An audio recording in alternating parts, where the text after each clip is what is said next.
नमस्कार, आप देख रहे हैं अपना बिहार और आपके साथ मैं हूं विवेक। सबसे पहले खबर सियासी गलियारे से जो आरजेडी से है और इस बात पर सस्पेंस बना हुआ है कि क्या आरजेडी के प्रदेश अध्यक्ष जगदानंद सिंह ने इस्तीफा दे दिया है। क्या जगदानंद सिंह तेज प्रताप के तंज से नाराज हैं? और आज विपक्षी खेमे में दिन भर यही खबर चर्चा में रही। जहां जगदानंद सिंह खुलकर कुछ भी बोलने से बचते रहे, वहीं पार्टी ने इसका खंडन कर दिया है। तारीख 13 फरवरी 2021। तेज प्रताप का जगदानंद पर तीखा वार। जब पिताजी थे, आदरणीय पिताजी थे, ये लोग पूरे तरीके से यही लोग हैं जो पिताजी को बीमार किए हुए हैं, जगदानंद जैसे लोग। और जगदानंद सिंह जी अभी चंबल में बैठे हुए, अभी तक निकल के नहीं आए हैं। उन्होंने पत्र को भी नहीं भरने का काम किया है। तो जो होता है मुंह पे मैं बोलता हूँ, मैं किसी से डरने वाला नहीं। तारीख 5 जुलाई 2021। तेज प्रताप का जगदानंद पर तंज। लगता है कि जगदानंद अंकल हमसे नाराज हैं। हाथ नहीं उठा। लगता है कि जगदानंद अंकल हमसे नाराज हैं। हाथ नहीं उठा। तारीख 9 जुलाई 2021। जगदानंद सिंह के इस्तीफे की खबर। नहीं सर, आखिर ऐसी बातें चल रही, उसके लिए आप क्या कहेंगे? अगर मान लीजिए गलती बातें चल रही हैं तो क्या कहें? सवाल का जवाब मेरे पास नहीं है। तो क्या तेज प्रताप के लगातार हो रहे हमलों से जगदानंद सिंह आहत हैं? क्या नाराज होकर जगदानंद सिंह ने प्रदेश अध्यक्ष पद से इस्तीफा दे दिया? सूत्रों के हवाले से खबर है कि जगदानंद सिंह ने खराब सेहत का हवाला देकर अपना इस्तीफा सौंप दिया है और लालू यादव और तेजस्वी यादव को इस बारे में सूचित कर दिया है। सियासी गलियारे में जगदानंद सिंह के इस्तीफे की खबर फैली तो कई सवालें उठने लगे। मीडिया कर्मी जब सवाल लेकर जगदानंद सिंह के पास पहुंचे तो उन्होंने इस्तीफे की खबर का खंडन तो नहीं किया, लेकिन किसी सवाल का जवाब देने से इनकार कर दिया। नहीं सर, आखिर ऐसी बातें चल रही, उसके लिए आप क्या कहेंगे? अगर मान लीजिए गलती बातें चल रही हैं तो क्या कहें? सवाल का जवाब मेरे पास नहीं है। हम लोग क्या माने सर? अच्छा, इस चुप्पी को नाराजगी समझा जाए। हम कोई तो लोग टीवी का मालिक है कि जन तो मन करे तो चले जा चलाओ। सर ये खबर आ रही है जो आप अपने नाराजगी को लेकर इस्तीफा ऐसा कुछ भी? क्या खबर आ रही है, क्या खबर नहीं आ रही है? नहीं सर, अगर गलत है तो आप विराम लगा दीजिए, ऐसी कोई बात नहीं।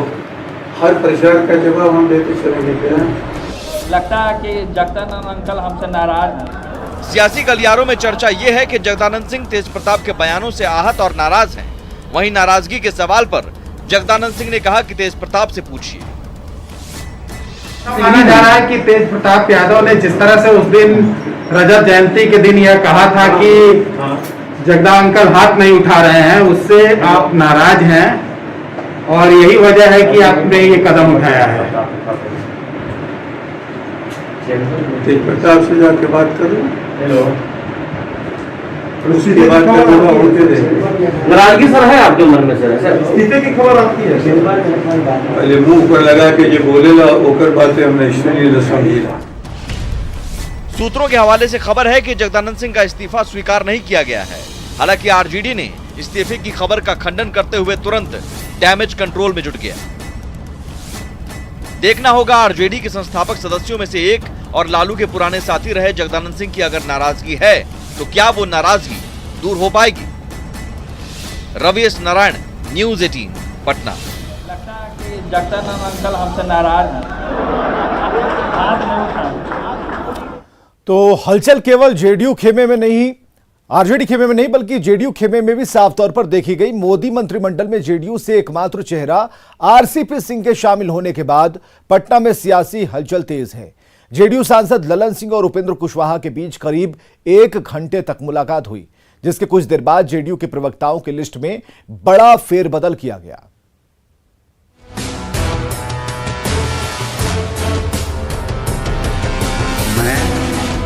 मैं रामचंद्र प्रसाद सिंह ईश्वर की शपथ लेता हूं कि मैं विधि द्वारा 7 जुलाई को जेडीयू कोटे से एकमात्र चेहरा जेडीयू के राष्ट्रीय अध्यक्ष आरसीपी सिंह ने मोदी मंत्रिमंडल में कैबिनेट मंत्री पद की शपथ ली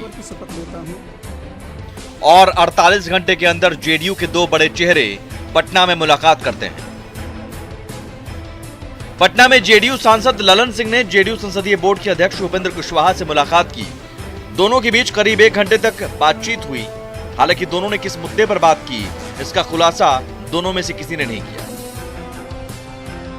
अब बातचीत क्या हुई, हम लोग बैठकर नाश्ता किए, एक साथ चाय पिए, पार्टी को कैसे आगे और मजबूत करना है, जो दौरा का कार्यक्रम हमारा अभी शुरू हो रहा है तो उसको कैसे फिर उधर मुंगेर भागलपुर के इलाके में करना है, इन तमाम मुद्दों पर बात हुई। उपेंद्र जी से हमको मुलाकात करने के लिए ये नेता है क्या हम दोनों साथी हैं, ऐसा बतिया रहे हैं। हालांकि मंत्रिमंडल विस्तार और आरसीपी सिंह के मंत्री बनने पर ललन सिंह ने कहा कि हम क्या बताएं। क्या चल रहा मंत्रिमंडल विस्तार के बाद इस मुलाकात के कई मायने। मंत्रिमंडल विस्तार के बारे में तो मुख्यमंत्री जी कह ही चुके थे कि राष्ट्रीय अध्यक्ष अधिकृत थे, उसमें हम क्या बताएं। ये सब कुछ ठीक है ना, एकदम सब ठीक है। वहीं मुलाकात के बाद सियासी गलियारों में जेडीयू में बड़े बदलाव की चर्चा गर्म होने लगी। बदलाव की शुरुआत मुलाकात के कुछ देर बाद ही नजर भी आई। जेडीयू के प्रवक्ताओं में बड़ा फेरबदल किया गया। संजय सिंह को पार्टी के मुख्य प्रवक्ता पद से हटा दिया गया। वहीं नीरज कुमार को मुख्य प्रवक्ता बनाया गया। वहीं संजय सिंह को जेडीयू का प्रदेश उपाध्यक्ष बनाया गया है। इसके अलावा रणवीर नंदन, सुहेली मेहता, अजय आलोक, निखिल मंडल, प्रगति मेहता, अरविंद निषाद और अभिषेक झा को प्रवक्ता बनाया गया है। हालांकि इस फेरबदल पर प्रदेश अध्यक्ष उमेश कुशवाहा ने कहा कि संजय सिंह को हटाया नहीं गया बल्कि उनका प्रमोशन किया गया है। वहीं मुख्य प्रवक्ता बनाने पर नीरज कुमार ने इसे रूटीन फेरबदल बताया। पार्टी तो हमेशा कार्यक्रम करती रहती है, बैठक करती रहती है, आकलन करती रहती है। जो हमारे पार्टी के नेता हैं सम्मानित संजय सिंह जी, और वो एक जवाबदेही मैंने उनको नई जिम्मेवारी दी गई है उन्हें पार्टी के तरफ से, जो है प्रदेश में उनको उपाध्यक्ष बनाया गया है, प्रदेश उपाध्यक्ष बनाया गया है। इसके कोई राजनीतिक निहितार्थ नहीं है। महत्वपूर्ण विषय यह है कि हर व्यक्ति का, अगर माननीय संजय सिंह बिहार विधान परिषद के सम्मानित सदस्य हैं तो पार्टी में उनकी एक लंबी भूमिका है और पार्टी एक महत्वपूर्ण दायित्व से उनको नवाजी है। देखना होगा क्या आने वाले दिनों में जेडीयू में बड़े स्तर पर भी किस तरह के बदलाव देखने को मिल सकते हैं। पटना से शैलेंद्र की रिपोर्ट, न्यूज़ 18। और इधर चिराग पासवान को दिल्ली हाई कोर्ट से बड़ा झटका लगा है। चिराग ने पशुपति कुमार पारस को एलजेपी संसदीय दल का नेता बनाने को लेकर चुनौती दी थी, जिसे कोर्ट ने खारिज कर दिया। हाई कोर्ट ने कहा कि चिराग पासवान की याचिका में कोई आधार नहीं है और यह मामला लोकसभा स्पीकर के पास पेंडिंग है, लिहाजा इस मामले में आदेश देने की जरूरत नहीं है। पशुपति कुमार पारस ने हाई कोर्ट के फैसले पर खुशी जाहिर की है।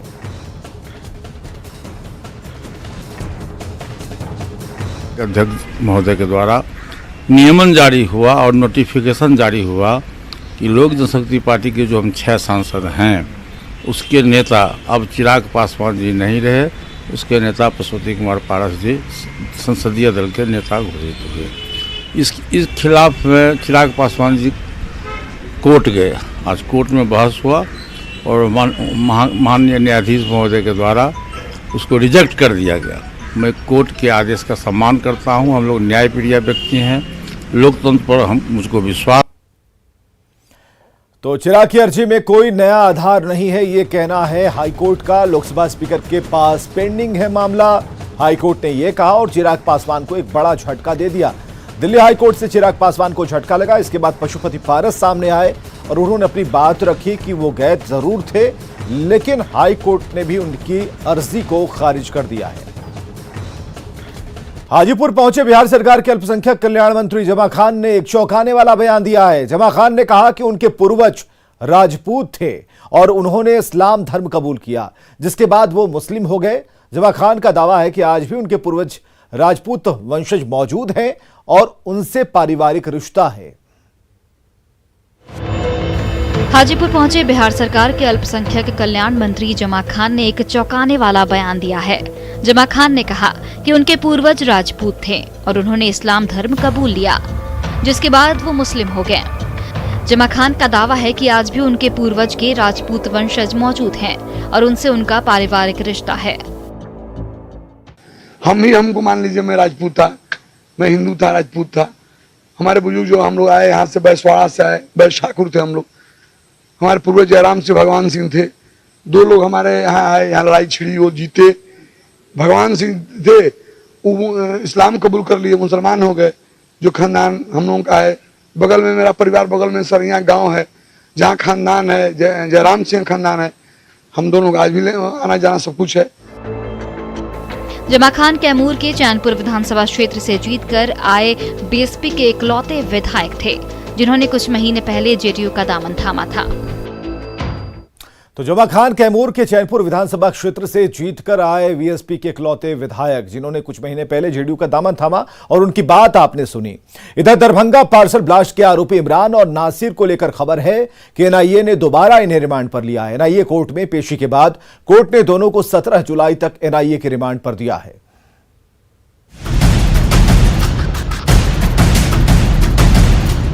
दरभंगा पार्सल ब्लास्ट के 3 आरोपी इमरान, नासिर और कफील की एनआईए कोर्ट में पेशी हुई। कोर्ट ने एनआईए की अपील को मंजूर करते हुए इमरान और नासिर को दोबारा 8 दिनों की रिमांड पर भेज दिया।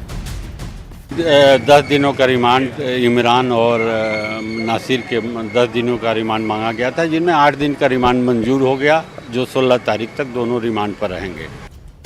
दरभंगा पार्सल ब्लास्ट के आरोपी कफील को इस बार रिमांड पर नहीं लिया गया है। वहीं आरोपी सलीम के बीमार होने के कारण बेऊर जेल से वीडियो कॉन्फ्रेंसिंग के जरिए पेशी हुई। सलीम 23 जुलाई तक न्यायिक हिरासत में रहेगा।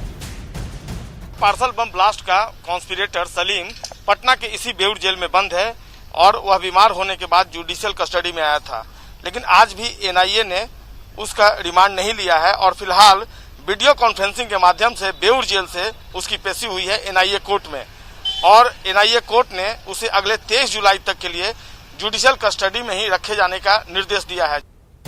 इमरान, नासिर और कफील को रिमांड पर लेकर एनआईए पहले भी पूछताछ कर चुकी है।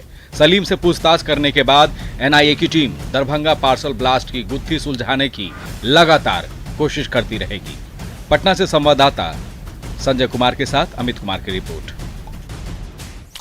और बिहार में बाढ़ के हालात पर अगर बात करें तो हजारों की आबादी सैलाब का सितम झेल रही है। बाढ़ के बीच कैसे जिंदगी बसर हो रही है, किन हालातों में लोग रह रहे हैं, इस रिपोर्ट को देखना जरूरी है।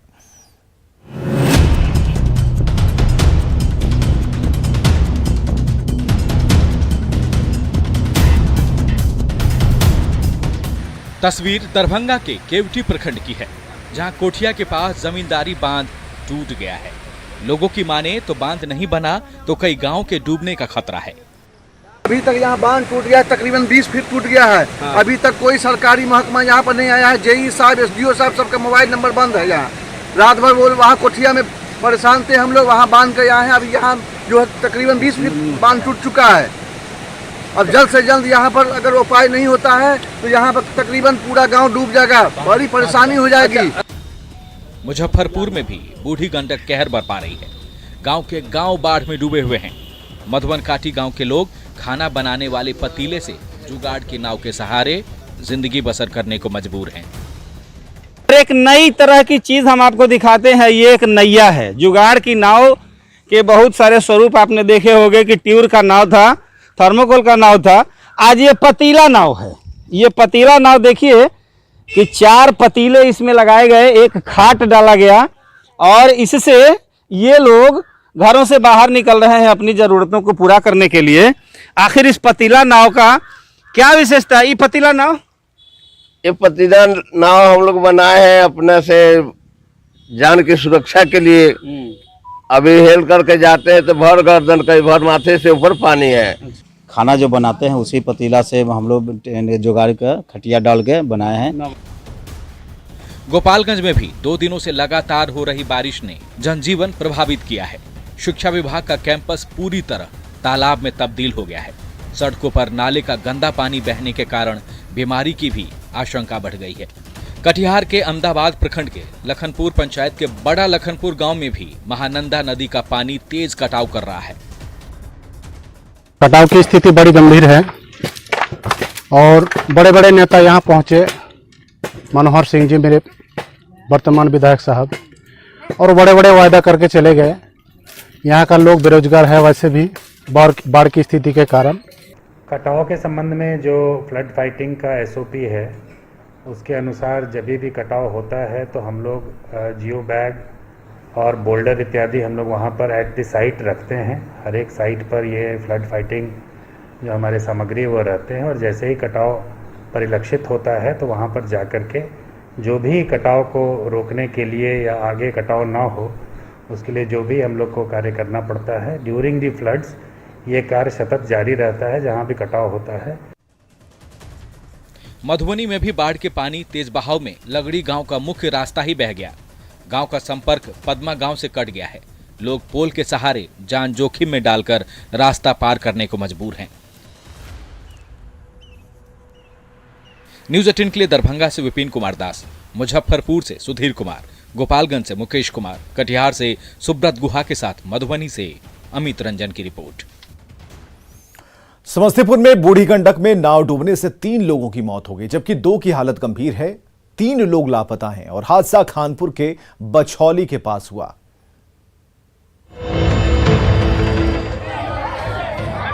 गांव में कोहराम मचा है। सैकड़ों लोगों की भीड़ सवालों के साथ खड़ी है।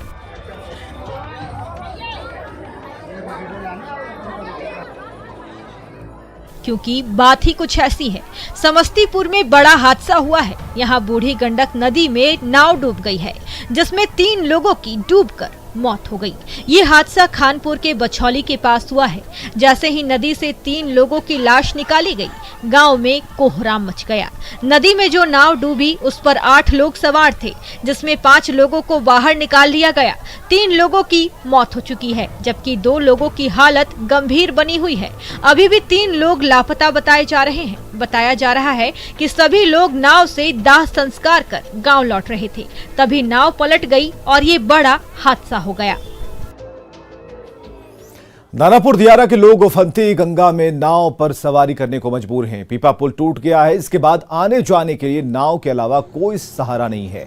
नाव पर क्षमता से ज्यादा लोग सवार रहते हैं, जिससे हादसे का डर बना रहता है।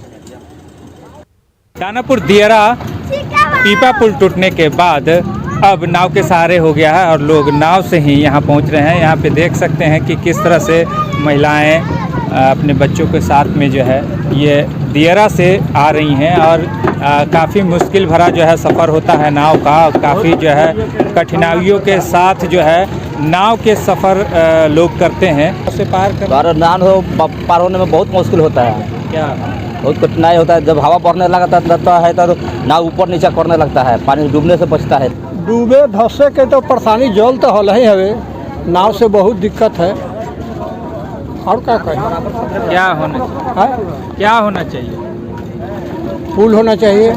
पुल रहता तो लोगों को आने जाने में परेशानी नहीं होती। लोग जो है पैदल भी जा सकते थे, लेकिन अब जब पुल खुल गया है तो नाव के सहारे ही जाना पड़ता है और डर बना रहता है कि नाव कहीं किसी तरह की दुर्घटना ग्रस्त न हो जाए। दानापुर से न्यूज़ 18 के लिए अमरजीत शर्मा। और आगे देखिए जोहार झारखंड।